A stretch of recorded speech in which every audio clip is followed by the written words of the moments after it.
नमस्कार मंडळी. तर आज आम्ही आलेलो आहोत अमृतसरमध्ये गोल्डन टेम्पल बघायला. तर आत्ता जस्ट आम्ही आवरून ब्रेकफास्ट करून आता गोल्डन टेम्पलकडे निघालेलो आहोत. आम्ही अतिशय जवळ राहत आहोत, एक 3-3.5 किलोमीटरच्या अंतरावर गोल्डन टेम्पलपासून. फेअरफिल्ड मॅरियट हे हॉटेल आहे आणि हॉटेलच्या बाहेरच रिक्षा स्टँड आहे आणि पूर्ण या परिसरामध्ये पोल्युशन फ्री राहावा हा परिसर म्हणून ई रिक्षाज आहेत आणि इथून गोल्डन टेम्पलपर्यंत जायला 100 रुपये आणि परत यायला 100 रुपये असे चार्जेस त्यांनी आम्हाला सांगितलेले आहेत.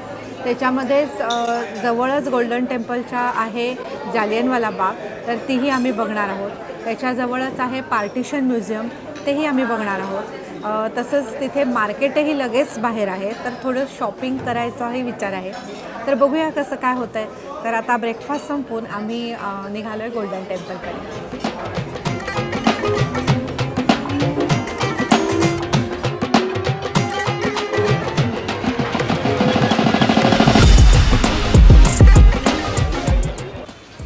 तर हा तो चौक आहे, इथे आपल्याला ई रिक्षा सोडायला लागते आणि इथनं पुढे पूर्ण चालत जायला लागतं, जे की साधारण 1 किलोमीटरचं अंतर आहे जालियनवाला बागपर्यंत.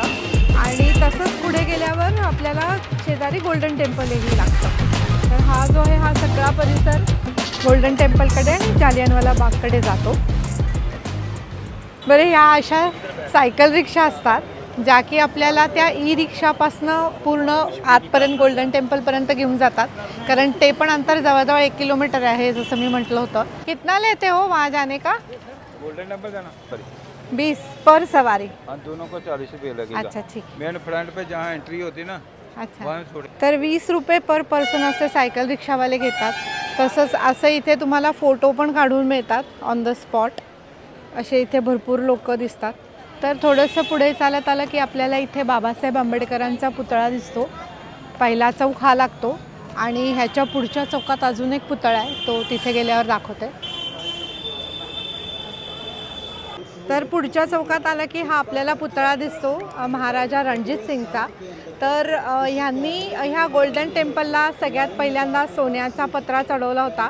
ह्याच्या आधीपर्यंत गोल्डन टेम्पल हे साधं टेम्पल होतं, त्याच्यावर सोन्याचा पत्रा नव्हता.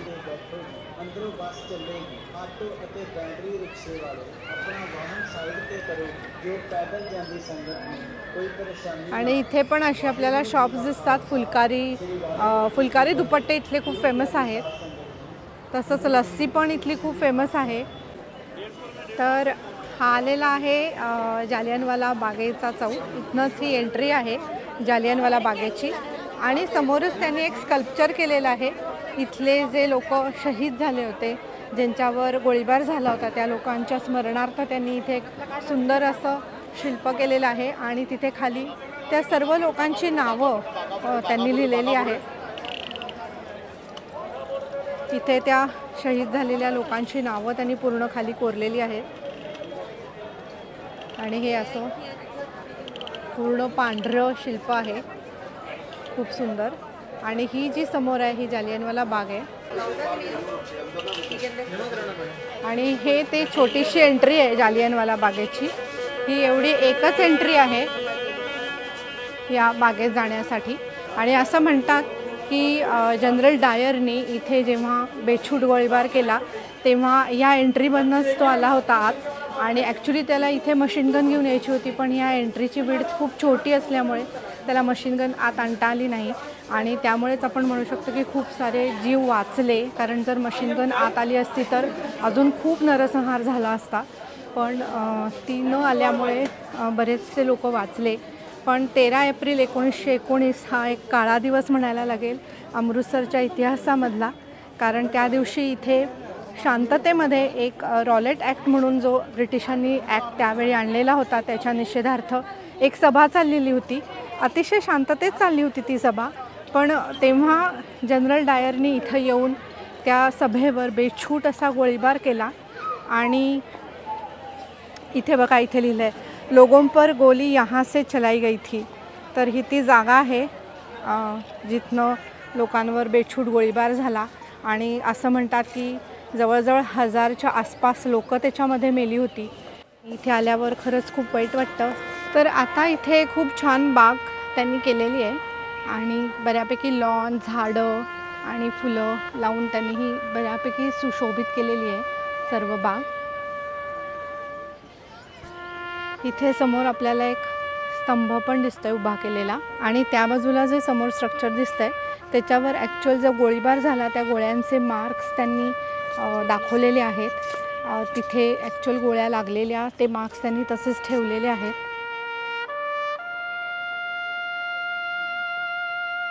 तर ही एक वॉल आहे, इथे गोळ्यांचे शॉट्स त्यांनी मार्क केले आहेत आणि तिकडनं म्हणजे तिथे ते जे काही चाफ्याचं झाड दिसतंय तिथे मार्किंग होतं की तिथनं गोळ्या चालवल्या गेल्या. सो हे भरपूर लांब अंतर आहे. तर इथे लोक होती आणि इथे म्हणजे ह्या एवढ्या अंतरावरनं गोळ्या चालवल्या गेल्या. प्लस इकडे ही पूर्ण भिंत दिसते आपल्याला या बाजूला पूर्ण, आणि ह्याच्यावरनं उड्या मारून बाहेर जायला तेव्हा अजिबात मार्ग नव्हता. तो एकच मार्ग होता आत जायचा आणि बाहेर जायचा पण. आणि त्या बाजूला ती विहीर आहे जिथे पण लोकांनी उड्या मारून वाचण्याचा प्रयत्न केला पण दुर्दैवाने ते वाचू शकले नाहीत. ती पण आपण जाऊन बघूया. आणि इथे अजून एक वॉल दिसते आपल्याला आणि ही पण त्यावेळचीच वॉल त्यांनी प्रिझर्व केली आणि ह्याच्यावरनं चढून पलीकडे उड्या मारायचा खूप लोकांनी प्रयत्न केला होता तेव्हा. तर तेव्हा त्यांच्यावर सुद्धा खूप गोळीबार झाला. तर त्याचे पण इथे मार्किंग्स आहेत आणि त्याचं इथे त्यांनी माहिती पण दिली आहे, तर ती वाचूया. इथे जवळजवळ 36 बुलेटचे मार्क्स आहेत.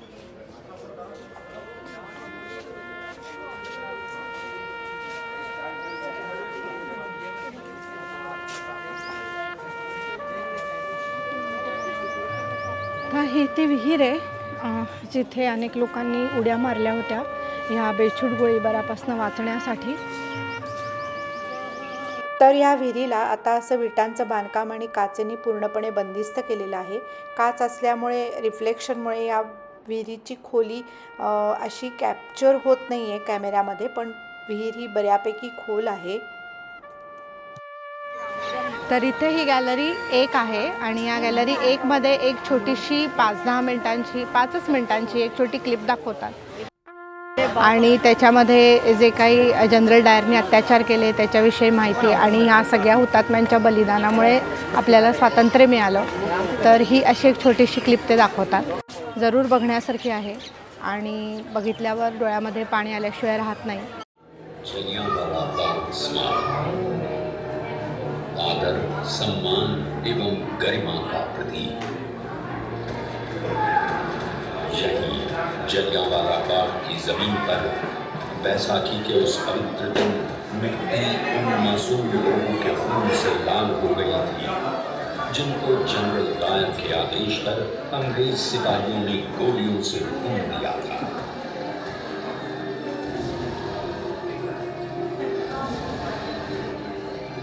आज भी उन सैकड़ों लोगों को याद कर सिरदर्द दौड़ जाती है जिन्होंने उस दिन भारतीय स्वतंत्रता आंदोलन के सबसे काले दिन यहाँ अपनी आखिरी सांस ली थी।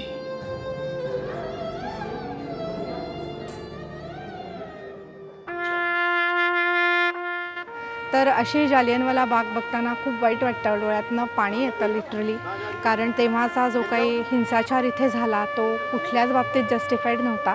आणि जनरल डायर हा त्याच्यानंतर एक 7-8 वर्षांनी मेडिकल काही हिस्ट्रीमुळे मृत्यू पावला.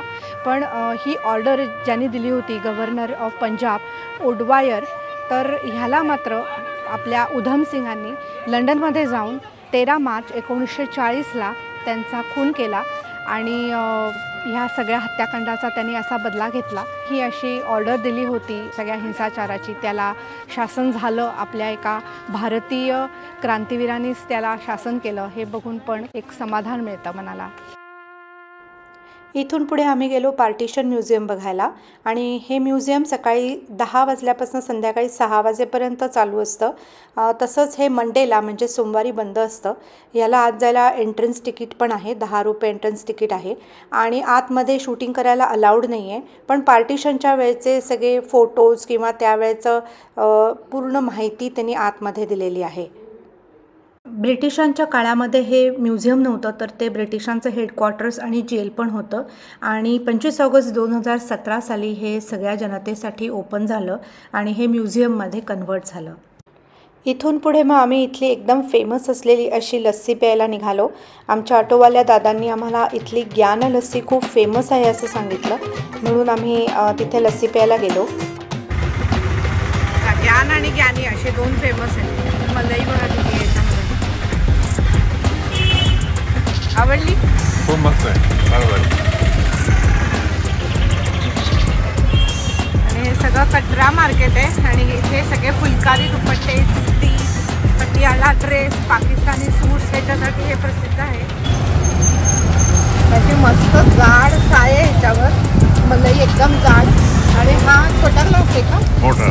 हा मोठा ग्लास आहे. मोठा ग्लास 60 रुपयाला आहे आणि छोटा 30 ते 40. मस्त आहे. त्याच्यानंतर आम्ही जुती खरेदी करायला गेलो. अमृतसरमधल्या जुती ह्या खूप प्रसिद्ध आहेत, कारण इथे प्युअर लेदरच्या जुती मिळतात आणि खूप सारे डिज़ाइंस आहेत, पाकिस्तानी, इंडियन अशी सगळीच. जो जूती है हमारे पास 400 से स्टार्टिंग हो जाती है. ओके. बाकी हमारे पास 400 से लेके 10,000 तक जूती पड़ी होती है और हर तरह की चीज़ मिलेगी आपको. जब पाकिस्तानी जूती भी होती है हमारे पास, ऐसी पाकिस्तानी जूतियाँ आती है जो इसको जैसे मर्जी डाल लो, कोई भी प्रॉब्लम नहीं आएगी. फुल लेदर होगा, कोई कार्डबोर्ड नहीं होगा इसमें. इसमें फिर आती है हैंडमेड जूतियाँ आती है, कॉपी भी आती है, कॉपी होती है. अच्छा. इसके नीचे सारा होता है कार्डबोर्ड होता है, इसके नीचे सारा ओरिजिनल लेदर होता है. ये चीज़. ओके. तो इसका क्या प्राइस है? ये 2250 की है दीदी. ओके. इसमें जो जूती 900 से शुरू हो जाती है, अलग अलग प्राइस में होता है सब. ठीक है. इसमें हमारे पास ओपन बंद काफ़ी डिजाइन है. ये देखो,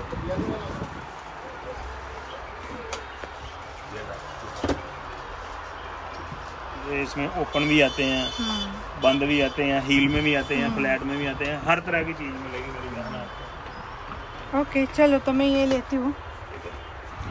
तर ही जुती मी घेतली आहे. ह्याला थोडेसे इथे पुढे घुंगरू आहे. कशी वाटते कमेंट्समध्ये सांगा. इथून जवळच असलेल्या राजा एक्सक्लुझिव्ह ह्या फुलकारी दुपट्टे आणि पंजाबी सूट्सच्या शॉपमध्ये मग आम्ही गेलो. तिथे खूप छान छान दुपट्टे, पंजाबी सूट्स, पाकिस्तानी सूट्स पण अवेलेबल होते आणि तिथे लगेच 3 ते 4 तासामध्ये ते सूट शिवून पण देत होते. तर तिथूनच मी पण हा एक सूट खरेदी केला आणि लगेच शिवून पण घेतला. तर आता वाजले संध्याकाळचे 5:45 आणि आम्ही परत आलो आहे गोल्डन टेम्पलच्या इथे. परत अशासाठी की काल आम्ही एकदा गोल्डन टेम्पलला येऊन गेलो आहे आणि संध्याकाळची वेळ होती आणि थोडी कमी गर्दी वाटली, म्हणून आम्ही लाईनीत उभं राहिलो आणि आम्हाला मेन आत जे टेम्पल होतं तिथे जाता आलं.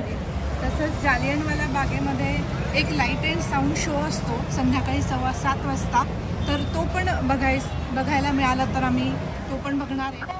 तर आम्ही अमृतसरमध्ये कालच दुपारी 4 वाजता पोचलो होतो आणि लगेचच 6 वाजता आम्ही मंदिरामध्ये गेलो. मंदिर जरी 24 तास उघडं असलं तरी देखील जो मुख्य गाभारा आहे तो मात्र 10 वाजेपर्यंतच रात्री उघडा असतो, म्हणून आम्ही लगेचच दर्शनाच्या लाईनमध्ये जाऊन उभे राहिलो. पुष्कळ गर्दी होती. 2-2.5 तास लागले आम्हाला मुख्य गाभाऱ्यापर्यंत पोचायला. त्यामुळे आज आम्ही फक्त इथे हा मंदिर परिसर हिंडणार आहोत. इथली पॉझिटिव्हिटी, इथलं पावित्र्य हे सगळं अनुभवणार आहोत. आणि गोल्डन टेम्पलमध्ये येताना प्रत्येकाला, लहान मोठा म्हातारा कोणी पण असू दे, डोक्यावर काहीतरी ओढणी म्हणा किंवा रुमाल म्हणा असणं अत्यंत गरजेचं आहे. आणि आता 13 एप्रिलला बैसाखी पण आलेली आहे, त्यामुळे इथं हा मोठा सण आहे बैसाखीचा, म्हणून इथे त्या गोल्डन टेम्पलची खूप साफसफाई आणि पॉलिशिंग असं आता चालू आहे. पॉलिशिंग झाल्यामुळे त्याची जी चमक आहे ती अजून उजळून आली आहे. किती सुंदर दिसतंय हे यावेळी.